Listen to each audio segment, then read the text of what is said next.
আসসালামু আলাইকুম। প্রিয় দর্শক, ইসরায়েল এবং যুক্তরাষ্ট্রের সঙ্গে ইরানের যে যুদ্ধ, সেই যুদ্ধে এখন পুরো দুনিয়া যেন টালমাটাল হয়ে গিয়েছে। আমি আগেও বলেছিলাম যে যুদ্ধ হচ্ছে একটা অসম যুদ্ধ। আমরা যদি সামরিক শক্তির সঙ্গে সামরিক শক্তির বিবেচনায় তুলনা করি, তাহলে ইরানের সামরিক শক্তি বলতে গেলে ইসরায়েলের চেয়েও কম। আর যুক্তরাষ্ট্রের সামরিক শক্তি তো সারা দুনিয়াতেই সবচেয়ে বেশি। এরকম দুটো শক্তিশালী পক্ষ একত্র হয়েছে ইরানের বিরুদ্ধে। যে যুদ্ধে ইরান যে টিকে থাকবে, এটাই হয়তো অনেকের কাছে একটা বিস্ময়ের ব্যাপার ছিল। কিন্তু যুদ্ধ শুরুর পর আজ 12 দিন হয়ে গিয়েছে। এই 12 দিন পরেও কিন্তু যুক্তরাষ্ট্র লক্ষণযোগ্য কোনো সাফল্য এখনো পায়নি। যুক্তরাষ্ট্র যে উদ্দেশ্য নিয়ে যুদ্ধটা শুরু করেছিল, তাদের মূল লক্ষ্য ছিল ইরানের শাসন ক্ষমতায় পরিবর্তন আনা। পরিবর্তন মানে ব্যক্তির পরিবর্তন না, ইরানের যে ইসলামিক যে দলগুলো ইসলামিক শাসন চলছে তার পতন ঘটানো, তার পতন ঘটিয়ে পশ্চিমা ধাঁচের শাসন ব্যবস্থা কায়েম করা। এটাই ছিল যুক্তরাষ্ট্রের মূল লক্ষ্য। ইরানের অভ্যন্তরে কিন্তু বেশ আগে থেকেই এক ধরনের আন্দোলন চলছিল। ইরানের যে ইসলামী শাসন চলছিল, যেটা আয়াতুল্লাহ আলী খামেনির নেতৃত্বে, সে শাসনের ব্যাপারে ওখানকার অনেক শিক্ষিত মানুষ, অনেক তরুণীরা কিন্তু এই বিদ্রোহী হয়ে উঠেছিল এবং এর আন্দোলন চলছিল অনেক দিন ধরে। ইরান সবসময় এ ধরনের আন্দোলনগুলো কঠোর হস্তে দমন করে। কঠোর হস্তে দমন মানে তারা নির্বিচারে তার নিজ দেশের নাগরিকদেরই, ভিন্ন মতাবলম্বীদেরকে দমন করে ফাঁসিতে পর্যন্ত ঝুলিয়ে দেয় অবলীলায়। আগের যে হিসাব, সেই হিসেবে দেখা গেছে সারা দুনিয়াতে সবচেয়ে বেশি মৃত্যুদণ্ড কার্যকর করা হয় ইরানে। এটাকে মানবাধিকার যারা আন্দোলন করেন, মানবাধিকার নিয়ে আন্দোলন করেন, তাদের কাছে অবশ্যই একটা খারাপ দৃষ্টান্ত। ভিন্ন মতকে সেখানে এভাবে কঠোর হস্তে দমন করা হয়। সেই বিচারে ইরানে যে শাসন চলছিল তার সমালোচনা আপনি করতেই পারেন, কিন্তু তার মানে এই নয় যে আমেরিকা অথবা ইসরায়েলের মতো দেশ এসে ইরানকে আক্রমণ করবে, ইরানকে পর্যদস্ত করবে, করে সেখানে তাদের পছন্দের অথবা তাদের পুতুল সরকার বসাবে, যেমনটি নাকি ভেনেজুয়েলাতে আমেরিকা বসিয়েছে। সেটাই ইরানের লোকজন মেনে নেবে, এটা মনে করার কোনো কারণ নাই। এবং হয়েছে এখানে তাই। ইরানের বক্তব্য হলো, আমরা যতটা আমরা মারামারি করি, আমরা আমাদের অধিকার নিয়ে আন্দোলন করি, সেটা আমরা হ্যান্ডেল করবো, কিন্তু তুমি কেন এসে আমার দেশে আক্রমণ করবে? এবং যুক্তরাষ্ট্র কিন্তু ইদানিং আমরা দেখেছি বেশ বেপরোয়া হয়ে গেছে। তারা বেসামরিক বিভিন্ন স্থাপনার উপর বোমা হামলা করছে, ওদের যে পানি শোধনাগার তার উপর বোমা হামলা করছে। কিন্তু ইরানের যে স্ট্র্যাটেজিটা এবার ছিল যুদ্ধে, সেটা ছিল খুবই পিকুলিয়ার।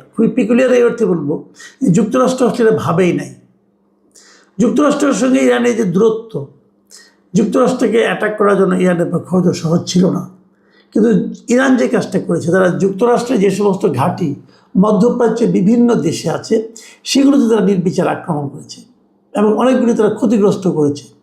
এর পাশাপাশি তারা কিন্তু ওই দেশগুলোরও বিভিন্ন স্থাপনায় কিন্তু আক্রমণ করেছে। এবং এই যে আক্রমণ করেছে, ওই দেশগুলোর মধ্যেও কিন্তু এক ধরনের আগে তারা সবাই মধ্যপ্রাচ্যে মুসলিম দেশ হওয়া সত্ত্বেও তাদের মধ্যে কিন্তু ইরান বিরোধী একটা মনোভাব ছিল এবং তারা যুক্তরাষ্ট্রকে নানাভাবে সহায়তা করত। তাদের সেই সহায়তাতেও এখন কিন্তু এক ধরনের চিট ধরেছে এবং তারা ভাবতে শুরু করেছে, ওই সমস্ত দেশের জনগণরা ভাবছে যে যুক্তরাষ্ট্রকে সমর্থন করা, যুক্তরাষ্ট্রকে সাহায্য করা, যুক্তরাষ্ট্রের ঘাঁটি এখানে করতে দেওয়ার কারণেই তাদেরকে এখন আক্রান্ত হতে হচ্ছে। এই জিনিসটা ওই সমস্ত দেশের লোকজন খুব ভালোভাবে নিচ্ছে না। এবং ওই দেশগুলোর প্রায় সবগুলিতেই কিন্তু বিভিন্ন রাজার শাসন চলছে, রাজতন্ত্র চলছে। এবং ওই রাজতন্ত্র এতদিন ওদের রাজতন্ত্র টিকিয়ে রাখার জন্য যুক্তরাষ্ট্রের হেল্প নিত, যুক্তরাষ্ট্রকে নানাভাবে ঘাঁটি করতে দিত, সাহায্য করত। কিন্তু এখন তারা দেখতে পাচ্ছে যে যদি জনগণ খেপে যায়, রাজতন্ত্র কিন্তু হুমকির মুখে পড়তে পারে। এবং ওই দেশগুলো এখন নানাভাবে কিন্তু ওদের বিরক্তি প্রকাশ করছে। এরই মধ্যে সৌদি আরবের একটা বিবৃতি সবারই অনেকের চোখে পড়েছে। সৌদি আরব এই প্রথমবারের মতো বলেছে যে মধ্যপ্রাচ্যে যত গণ্ডগোল হচ্ছে, যত ঝামেলা হচ্ছে, যত অশান্তি হচ্ছে, তার মূলে রয়েছে ইসরায়েল। ইসরায়েলের ব্যাপারে এ ধরনের প্রকাশ্য এবং সরাসরি বিরোধিতামূলক মন্তব্য সম্ভবত এটি প্রথম। এসব কারণে কিন্তু এটা মনে করা হচ্ছে যে আমেরিকা এরই মধ্যে হয়তো বুঝতে শুরু করেছে যে এই ইরানের উপর হামলাটা তাদের জন্য হয়তো বা বুমেরাং হয়ে দেখা দিতে পারে। এর মধ্যে দুঃসংবাদ কিন্তু আরও অনেক আছে। দুঃসংবাদ আরও অনেক আছে এরকম যে যুক্তরাষ্ট্রে কিন্তু তেলের দাম বেড়ে গেছে, সারা দুনিয়াতেই তেলের দাম বেড়েছে, যুক্তরাষ্ট্রেও কিন্তু এরই মধ্যে তেলের দাম অনেকটাই বেড়ে গিয়েছে, তেলের সরবরাহ কমে গিয়েছে। আপনারা জানেন যে ওখানে হরমুজ প্রণালী দিয়ে যে তেলগুলো আনা হয়, সেই হরমুজ প্রণালী কিন্তু ইরান বন্ধ করে দিয়েছে। আর বন্ধ করে দেওয়ার কারণে যদিও যুক্তরাষ্ট্রের নিজস্ব অনেক তেল মজুত আছে, তারপরেও তার প্রভাব কিন্তু তাদের এখানেও পেরেছে। এখন যদি যুক্তরাষ্ট্রের তেলের দাম বেড়ে যায়, সেটা কিন্তু যুক্তরাষ্ট্রের যারা সাধারণ নাগরিক আছে তাদের মধ্যে একটা প্রতিক্রিয়া তৈরি করবে, এবং সেই প্রতিক্রিয়া ট্রাম্পের পক্ষে যাবে না। ডেমোক্রেটদের যুদ্ধের বিরোধিতা আগের থেকেই করছে, এবং যুক্তরাষ্ট্র থেকে তারা এই নৌপথে আক্রমণের জন্য তাদের বিপুল যে সেনাবাহিনী মোতায়েন করতে চাচ্ছিল, দেখা যাচ্ছে যে যুক্তরাষ্ট্রের সেনাবাহিনীর অনেক সদস্যরা, মার্কিন সেনারা ইরানের যুদ্ধ যেতে চাচ্ছেন না।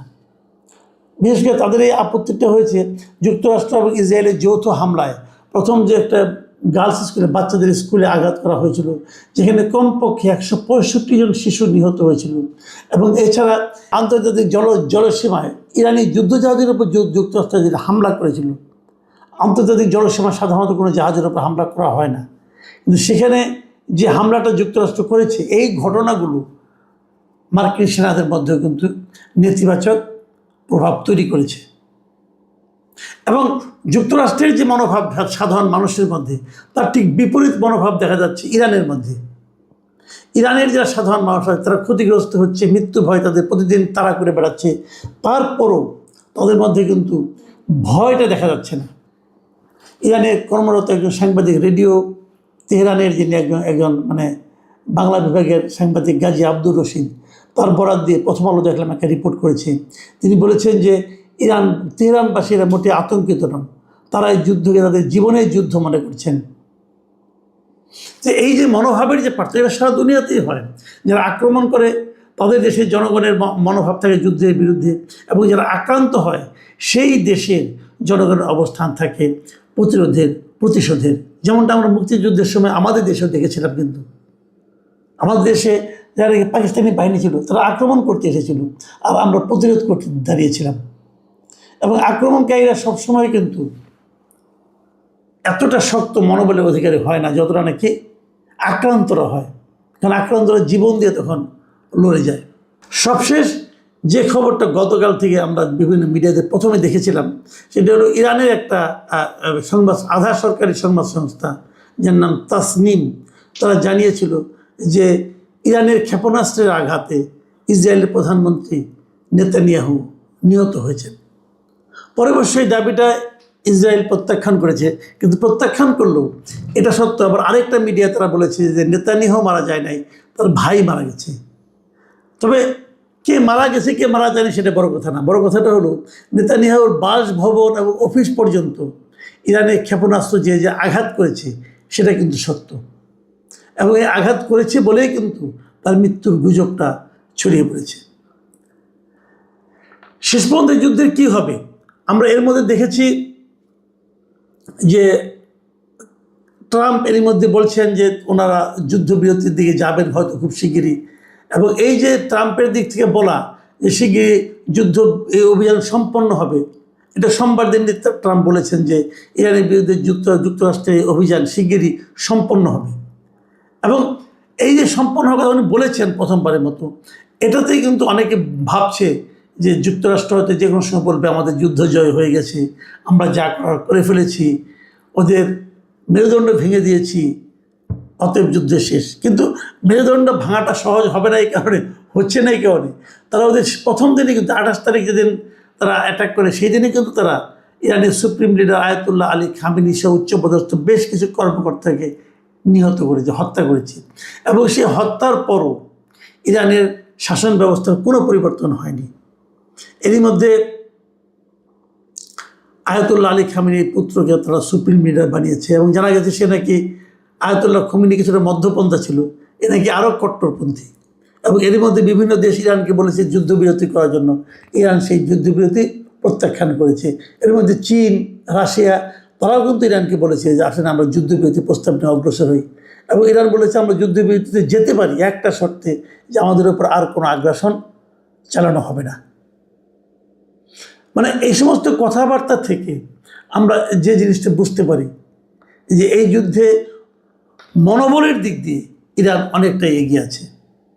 এবং যদি সরকারের পতন ঘটাতে না পারে, যদি ট্রাম্প প্রশাসন, আমেরিকা তাদের পছন্দ অনুযায়ী কোনো সরকার ইরানে বসাতে না পারে, তাহলে বুঝতে হবে তাদের যে উদ্দেশ্য ছিল সেই উদ্দেশ্যটা ব্যর্থ হয়েছে। এবং উদ্দেশ্য ব্যর্থ হওয়াটাই কিন্তু প্রকারান্তরে যুক্তরাষ্ট্রের জন্য একটা বড় পরাজয়ের কারণ হয়ে দাঁড়াবে। এবং সেই পরাজয় কিন্তু যুক্তরাষ্ট্রকে বহন করতে হবে। মাথায় রাখতে হবে এবছরের নভেম্বরে যুক্তরাষ্ট্রে কিন্তু মধ্যবর্তী নির্বাচন হচ্ছে কংগ্রেসের।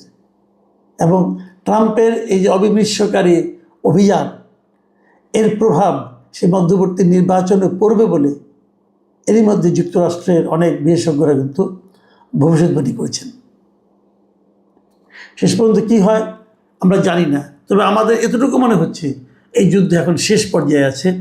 এবং কথার ফুলঝুরি হয়তো ট্রাম্প ফোটাবে, ট্রাম্প হয়তো বলবে এই যুদ্ধে আমাদের জয় হয়েছে, অতএব আর দরকার নেই, তাদের মেরুদণ্ড ভেঙে দিয়েছি, হাড্ডিগুড্ডি ভেঙে দিয়েছি, অনেক কথাই বলবেন। বলে তা বলবেন আমরা এখন যুদ্ধ আপাতত স্থগিত করলাম, এটা বলে হয়তো মুখ রক্ষার চেষ্টা করবেন। কিন্তু এটা নিশ্চিতভাবে আপনারা ভাবতে পারেন যুক্তরাষ্ট্র চেয়েছিল ইরানের শাসন ক্ষমতার পরিবর্তন। ইরানে যদি ইসলামী শাসন অব্যাহত থাকে, আপনি ধরে নিতে পারেন এই যুদ্ধে যুক্তরাষ্ট্রের বিশাল একটা পরাজয় ঘটেছে। এবং সম্ভবত সেটাই